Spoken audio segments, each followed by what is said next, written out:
నాకు ఎప్పుడు అర్థం కాదు, ఎందుకు స్త్రీలు ఇంత వైభవంగా ఇంత అందంగా తయారు కావడానికి ఎందుకు ఇలాగ పురుషులను పాడు చేయాలి? చాలు మామూలుగా ఉంటే చాలు కదా. అందం ఇచ్చినాడు దేవుడు, సహజ అందం. దానికి ఇంకా రూపురేఖలు దిద్ది, అరే you should be attractive to your partner, you should be modest wife, A modest mother. అంతకంటే ఇంకేముంది? చూడండి, గొప్ప అభిషక్తుని పడగొట్టింది ఒక స్త్రీ, ఆమె పేరేంటి? దెలీలా. కారణ జన్ముడు సంసోన్. అభిషక్తులు కూడా జాగ్రత్తగా ఉండాలని అర్థం కదా. ఏర్పరచబడిన వారిని సైతం పడగొట్టుటకు సాతానుడు ఏం చేస్తున్నాడు?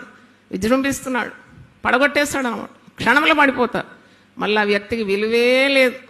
There is no value for the person who sins. చెల్లని రూపాయి అయిపోతాడు. దేవుడు ఎంత అభిషేకం, ఎంత పరిశుద్ధాత్మ, ఎంత వాక్శక్తి, ఎంత ఆరాధన, ఇవన్నీ చేసిన వాళ్ళు పడిపోతున్నారు. ఎందుకు? ఎందుకంటే వారు ఆకర్షణ వైపు, అంటే సమ్ విమెన్ ఎంటైజ్ ద మెన్. అలాంటి వారిని గుర్తుపట్టాలి అభిషక్తులు. ఎందుకు నీకు వేరే వాళ్ళతో? దేవుడు నీకు పని అప్పగించినాడు, కుటుంబం ఇచ్చినాడు, భర్తని ఇచ్చినాడు, పిల్లల్ని ఇచ్చినాడు, లేక భార్యని ఇచ్చినాడు, పిల్లల్ని ఇచ్చినాడు, ఒక పని ఇచ్చినాడు, ఒక దర్శనం ఇచ్చినాడు, ఒక ఇల్లు ఇచ్చినాడు. ఎంత చక్కగా దాన్ని రాణించుకుంటూ దైవాశీర్వాదాలతో ముందుకు సాగే బదులు ఎందుకు ఈ పాపానికి చోటు ఇవ్వాలి? ఎన్ని పర్యవసనాలు! వదిలిపెట్టేయాలి అవన్నీ. దేవుడు తప్పకుండా శక్తినిస్తాడు.